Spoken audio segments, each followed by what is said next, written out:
Suzlon energy में पैसा लगाने से अच्छा है बैंक पर अपना पैसा लगा दो। यानी कि अब कुछ भी इसके अंदर छोटी अवधि में नहीं बचा है कि करता जाए। ये नहीं कि आज एक शेयर 2-4 महीने में तरक्की करके चला गया, उसके बाद वो उस तरक्की पर पहुंचे नहीं और वहाँ पर कुछ लोगों को फंसा कर वो नीचे आ रहा है।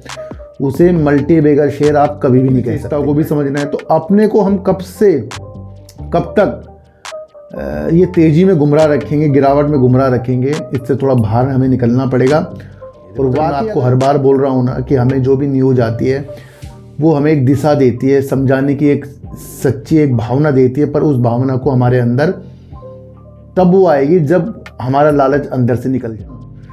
किसी स्थान पर किसी व्यक्ति को अगर जाना है और वो बहुत अच्छी बुलंदियों पर पहुंचा तो उसको मेंटेन करने में जो चीज़ें लगती हैं वो है कार्य। आज अडानी ग्रुप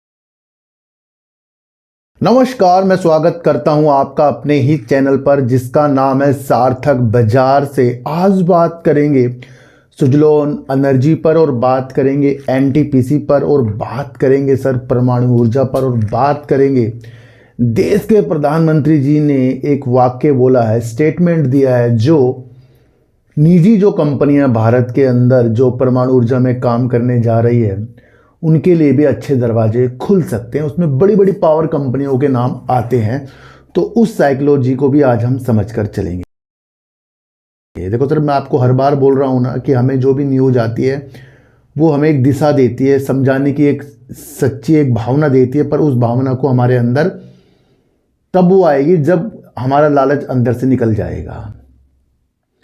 यकीनन आप चीज़ों को समझिए, किस ऐसी न्यूज़ से किसी शेयर के अंदर तेज़ी आ जाती है जिसकी उम्मीद भी नहीं होती, और न्यूज़ इतनी अच्छी होती है उससे अगले दिन उसमें कुछ बाहर ही नहीं आती। तो ये जो बाजार है ना, ये कब रिएक्ट अलग अलग तरीक़ों से कर जाए, उस विधि को आपको समझना चाहिए।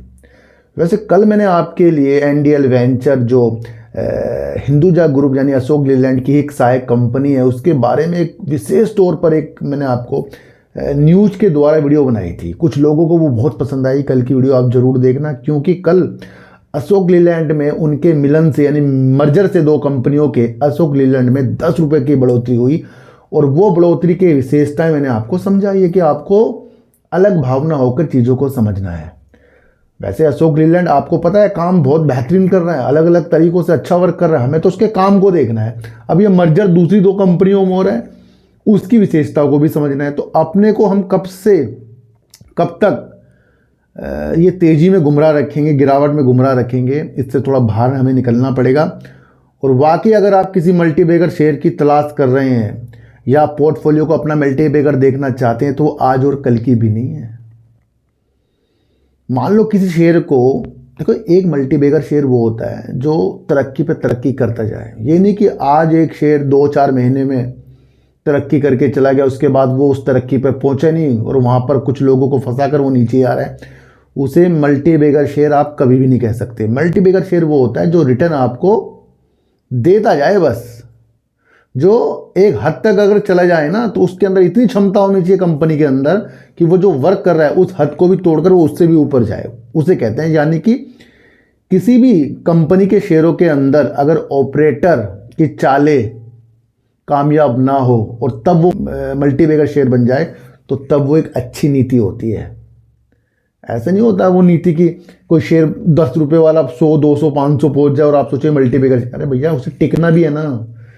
किसी स्थान पर किसी व्यक्ति को अगर जाना है और वो बहुत अच्छी बुलंदियों पर पहुंचा तो उसको मेंटेन करने में जो चीज़ें लगती हैं वो है कार्य। आज अडानी ग्रुप जिस चीज़ पर है तो वहाँ वो उसकी कंपनियां वर्क कर रही हैं। आज अगर मुकेश अंबानी जी जिस क्षेत्र पर हैं तो वहाँ वो वर्क कर रहे हैं। आज वरुण बफेट जिस क्षेत्र पर हैं तो वो मल्टी बैगर हैं।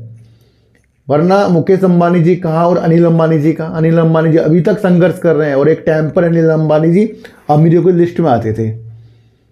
तो किसी भी शेयर का भागना वो ज़्यादा दिलचस्प चीज़ नहीं है। क्यों भाग रहा है उस विधि को आपको समझना है।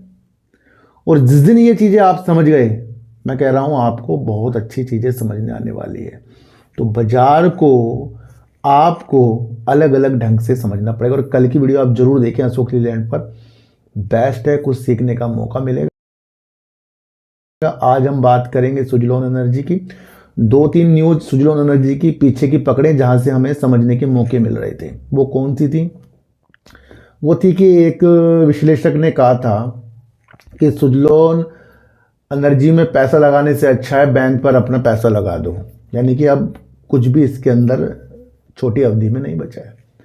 इस न्यूज़ ने भी इस कंपनी के ऊपर थोड़ी सी निगेटिव असर डाले हैं। दूसरी एक न्यूज़ निकल कर आई थी जहां पर अभी मैंने आपको परसों ही समझाया था, एक विश्लेषक ब्रोकरेज फर्म दोबारा से निकल कर उसने कहा है कि कोई भी चमत्कार की उम्मीद सुजलॉन एनर्जी से नहीं करनी चाहिए।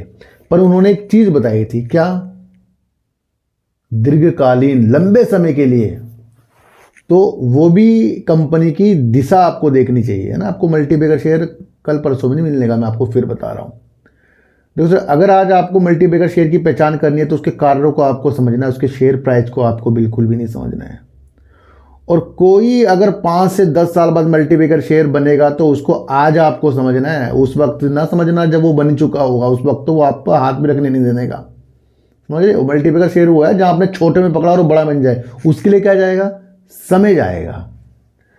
तो आज जो भी गिरावट आपको सुजलॉन में देखने को मिल रही है, गिर ही रहा है, जब से ये थोड़ा बहुत ही बढ़ता है फिर गिर जाता है। तो वो 2 स्टेटमेंट है, एक में चमत्कार की उम्मीद वाली न्यूज़ थी और दूसरे में उम्मीद थी कि अपना पैसा भैया इसमें कुछ नहीं रखा, अपना बैंक में पैसा रख दो, वो ज़्यादा बढ़िया है। तो ये तो है तो निगेटिव ना उस बाजार में है जब निवेश की स्थितियाँ बढ़ती जा रही हैं लोगों की। एक न्यूज़ और निकल कर आई है जहाँ पर आपको देखने को मिलेगा म्यूचुअल फंड, दूसरा एफआईज जो हैं आपको अपनी हिस्सेदारी को कम करते हुए सुजलॉन एनर्जी से देखने को मिला। तो ये भी एक गिरावट का असर जो है सुजलॉन एनर्जी के अंदर डाल रहा है, क्योंकि ये म्यूचुअल फंड हो गए, एफआईज हो गए, जब आ रहे थे तब आपको न्यूज़ आ रही थी एफआईज ने अपनी होल्डिंग बढ़ाई, म्यूचुअल फंड ने अपनी होल्डिंग बढ़ाई। अब आ रही है कि अपनी होल्डिंग वो कम करें, यानी कि वो कमा रहे हैं। और मैंने आपको कहा था कि म्यूचुअल फंड हो चाहे एलआईसी हो, कोई भी हो जो निवेश कर रहा है वो कमा रहा है, वो आपकी और मेरी जैसा नहीं है उसे मल्टीबैगर देख रहा है। मल्टीबैगर देखना है तो फिर 10 साल का वेट करो, 1-2 साल का मल्टीबैगर चीज़ें नहीं होती। तो म्यूचुअल फंड अपनी स्थितियाँ कम कर रहा है, एफआईज अपनी स्थितियाँ कम कर रहे हैं, और वो आप यहाँ पढ़ सकते हैं क्या क्या चीज़ें स्थितियों के साथ कम हुई है। और ये तब हुआ है जब 2 विश्लेषकों ने अपनी निगेटिव चीज़ें न्यूज़ के द्वारा हमें बताई है। तो ये भी आपको समझना है कि म्यूचुअल फंड हो गया, एफआईज हो गया, ये सब अपना, ये किसी के सगे नहीं भैया। ये इस बाजार में ना प्रमोटर सगे, ना म्यूचुअल फंड सगा, ना एफआईज सगा। यहाँ कोई नहीं है कि आपने उसने होल्डिंग बढ़ा ली तो आप उसे देख के अपनी होल्डिंग बढ़ाओगे, उसने गिरा दी तो आप भी गिरा दोगे। सब यहाँ कमा रहे हैं। तो ये 2-3 निगेटिव चीज़ें से आपको समझना है। वैसे सुजलॉन एनर्जी करता क्या है? पवन टर्बाइन में वर्क करता है। उसके लिए क्या उसके पास ऑर्डर बुक अच्छी है? बहुत अच्छी है। इतना वर्क है कि सालों सालों ये वर्क करता जाए और भी आगे अच्छी चीज़ों को निष्पादन करके और ऑर्डर पकड़ेगा, ये तो उम्मीद बनी पड़ी है। और लगातार अपने सेल में जम कर रहा है, इससे अच्छी बात तो सुजलॉन में है नहीं, फिर भी गिर रहा है ना। और वहाँ तब देखने को मिला है कि जब एफआईज की होल्डिंग जो शेयरधारिता है वो प्रमोटर से ज़्यादा है, और प्रमोटर इसके अंदर करीब 11% करीब के, और एफआईज देखो कहाँ पर है। तो वो स्थिति आपको समझनी है। तो ये थोड़ी सी एक निगेटिव न्यूज़ से आपको समझना, दूर की विशेषताओं के साथ भी विश्लेषक समझा रहे हैं, वो नीति भी आपको समझकर चलनी पड़ेगी। एक न्यूज़ निकल कर आ रही है जहां मोतीलाल ओसवाल ने एनटीपीसी को एक सलाह के रूप में देखा है। थोड़ा सा न्यूज़ को समझेंगे फिर थोड़ी सी बातें करेंगे। पहले आप ये समझें कि भैया मोतीलाल ओसवाल जी ने क्या देख लिया। उस विधि को अगर हम समझ गए तो हमें एनटीपीसी समझ में आने वाला है। मोतीलाल ओसवाल ने एनटीपीसी को कोयला से गैस उत्पादन बढ़ाने की सलाह दी, लेकिन क्रियान्वयन को लेकर सतर्कता बरती। क्या मकसद है इसका? कि इसका मकसद ये है कि एनटीपीसी के पास कोयले की बहुत सारी भंडार है और वो चाहता है कि वो जो गैसीकरण होता है ना, जो कोयले से गैसीकरण बनता है उससे बिजलियाँ बनती है, तो उसके ऊपर दिशा मोड़ने के लिए जो है मोतीलाल ओसवाल ने एक सलाह के रूप में दी है। तो वो एक चीज़ है कि यहाँ पर गैसीकरण जो है आगे जाकर अच्छा हो सकता है अगर एनटीपीसी इसके ऊपर वर्क करे, और ये एनटीपीसी के लिए बेस्ट वर्क हो सकता है जिससे वो कोयले से गैसीकरण से बिजली अपना उत्पादन करे। थोड़ा सा और समझो एनटीपीसी पर मोतीलाल ओसवाल। एनटीपीसी की एक बड़ी कोयला से सिंथेटिक प्राकृतिक गैस यानी कि एसएनजी सुविधा बनाने की योजना भारत के सबसे बड़े बिजली उत्पादक द्वारा अपने कोयला भंडार का उपयोग करने और गैस आधारित संयंत्रों को चलाने के तरीकों में एक नया अध्याय खोल सकती है। वर्तमान में अगर हम स्थितियां देखें तो गैस से आधारित क्षमता जो है एनटीपीसी की 4 गीगावाट की है, जो उसके कुल स्थापित आधार लगे जितनी उसकी क्षमता है उसका सिर्फ 5% है। हालांकि इन परिसंपत्तियों का उपयोग ऐतिहासिक रूप से कमज़ोर रहा है, यानी कि गैसीकरण की तरफ जो है एनटीपीसी बढ़कर जा सकता है, ऐसी सलाह जो है मोतीलाल ओसवाल दे रहे हैं। वैसे बताऊं, देश के अंदर सबसे बड़ी बिजली उत्पादक एनटीपीसी कंपनी है और एनटीपीसी जो है परमाणु ऊर्जा के लिए भी ज़मीनें परमाणु ऊर्जा के लिए वर्क करने की खोज में लगा है और भारत की सरकारी कंपनी है और परमाणु ऊर्जा बहुत महत्वपूर्ण है, ये आप समझ कर चलना। तो अभी फ़िलहाल देश के अंदर जो परमाणु ऊर्जा पर कंपनियां वर्क कर रही है वो सरकारी कंपनी है, परमाणु ऊर्जा निगम कंपनी है किस तरीके की, और उसके सहयोग में साथ काम कर रही है एनटीपीसी। और वहाँ पर दूसरी कंपनी आपको सरकारी जो देखने को मिलेगी वो मिलेगी भेल, क्योंकि भेल जो है जनरेटर और इस तरह के टरबाइन जो है जहाँ से परमाणु ऊर्जा का विकास होगा बनेगी उसके लिए वर्क भेल करता है। तो भेल भी एक छोटी कंपनी नहीं है, यानी कि परमाणु ऊर्जा के लिए एनटीपीसी और भेल जो है सरकारी कंपनी और एक तो कर ही रही है, दोनों कंपनी जो है महत्वपूर्ण तरीकों से आगे बढ़ने के लिए सोच रही है। और हमारे देश के जो लक्ष्य हैं 2047 के, वो 47 तक करीब करीब 100 गीगावाट के हैं, यानी कि 100 गीगावाट तक के सरकार चाह रही है कि भैया 100 गीगावाट की जो ऊर्जा बिजली की होगी वो परमाणु ऊर्जा से निकले।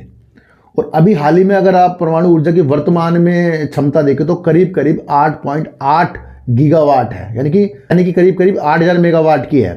तो करीब करीब 8.8 गीगावाट की क्षमता फिलहाल है वर्तमान में, और सरकार चाह रही है कि ये 10 गुना हो जाए 2047 तक। तो क्या होगा, सरकारी कंपनी तो इतना योगदान दे ही रही है, पर कौन ज़्यादा देगा? यहाँ की देश की निजी कंपनी। क्यों? क्योंकि देश के प्रधानमंत्री जी ने तेलंगाना में एक इवेंट था, वहाँ पर कुछ चीज़ें बोली और उन्होंने ये भी कहा है कि परमाणु ऊर्जा के लिए निजी कंपनियां भी सहयोग कर सकती है, यानी कि परमाणु ऊर्जा जो है निजी कंपनी भी बना सकती है। अब यहाँ से अगर हम स्थितियाँ देखें तो निजी कंपनियां तो वैसे बहुत सारी हैं, पर अगर जो लिस्टिंग कंपनियों की अगर हम बात करें जो परमाणु ऊर्जा के ऊपर वर्क करने चाह रही है, मतलब खोज भी कर रही है उसके अंदर, चाहे वो अडानी ग्रुप हो, टाटा पावर हो, रिलायंस हो, जिंदल स्टील हो आदि, इस तरह की जो कंपनियां हैं वो परमाणु ऊर्जा पर वर्क करेगी। अब देश के प्रधानमंत्री जी ने जब निजी निवेश की योजनाओं को खोल दिया तो देश की ये कंपनियां जो परमाणु ऊर्जा पर वर्क करने जा रही हैं तो उनको भी कुछ सहूलियत होगी। तो ये जो फ्यूचर है ये बहुत दिनों का है, पर अगर आप वाकई बाजार के अंदर सिस्टमेटिक काम करने जा रहे हैं तो आपको प्राइस को तो रखना पड़ेगा साइड में, और जो न्यूज़ निकल कर आ रही है उसको लिखना पड़ेगा। उससे स्थितियां आपको अपनी साफ करनी पड़ेगी कि अगर देश के प्रधानमंत्री जी ने परमाणु ऊर्जा की तरफ इतना बड़ा एक चीज़ें बता दी कि निजी कंपनियां भी परमाणु ऊर्जा के लिए वर्क करेंगी, तो फिर आपको निजी कंपनियां कौन कौन सी दिलचस्पी परमाणु ऊर्जा पर देख रही है उसकी खूबियों को भी आपको देखना पड़ेगा। अब ये नहीं है कि आपको ये कोई बताए कि ये खरीदो वो खरीदो। भैया समझो, मैं आपको फिर कह रहा हूँ, यहाँ कोई भी किसी को अमीर बनाने के लिए नहीं बैठा है, और अगर आपको कोई अमीर बनाने के लिए टारगेट दे रहा है तो सबसे पहले वो आपको लूट रहा है। मैं आपको बता दूं, अगर सिस्टमेटिक चीज़ों को समझना है वो आपके लिए बहुत महत्वपूर्ण है। और यही मैं आपको बता रहा हूँ, जो ये मैं आपको चीज़ें बताता हूँ ये अगर आपकी माइंड में बैठ जाए तो आप वर्क करने के तरीकों को समझ जाएंगे और लालच को कहीं ना कहीं हम त्याग देंगे, फिर हम समझने पे वर्क। इन्वेस्टमेंट जो है आंख बंद कर पैसा लगाने का नहीं होता। इन्वेस्टमेंट जो होता है जिस तरीके से हम वर्क कर रहे हैं, जिस तरीके से हम वर्क कर रहे हैं, पर उस विधि से कि हमने क्या न्यूज़ समझी, क्या कंपनी वर्क करती है, क्या उसकी फंडामेंटल कहता है, क्या उसकी बाहर की योजना है, विदेश की योजना है, सारी चीज़ों को समझो और क्या क्या स्टेटमेंट निकल कर आ रहे हैं। तो ये एक फ्यूचर होता है। तो ये एक बड़ा स्टेटमेंट है जहाँ इस तरीके की निजी कंपनियों के लिए दरवाजे खुल सकते हैं। ये आप समझ कर चलना, बड़ी चीज़ है, ये आप समझ कर चल सकते हैं।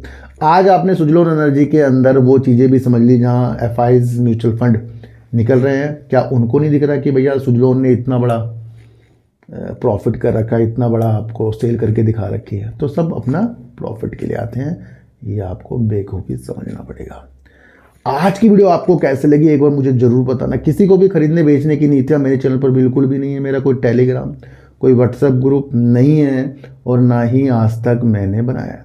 तो सर सच्ची वीडियो देखिए, अच्छी वीडियो देखिए, समझ कर देखिए। चींटी को आटा दीजिए, गाय को रोटी दीजिए और अपने बच्चों को ज़्यादा से ज़्यादा प्यार कीजिए, क्योंकि बच्चे ही आपकी मासूमियत से किस्मत पलटेंगे। तो फिर मिलेंगे आपसे नई वीडियो के साथ, जब तक के लिए नमस्कार।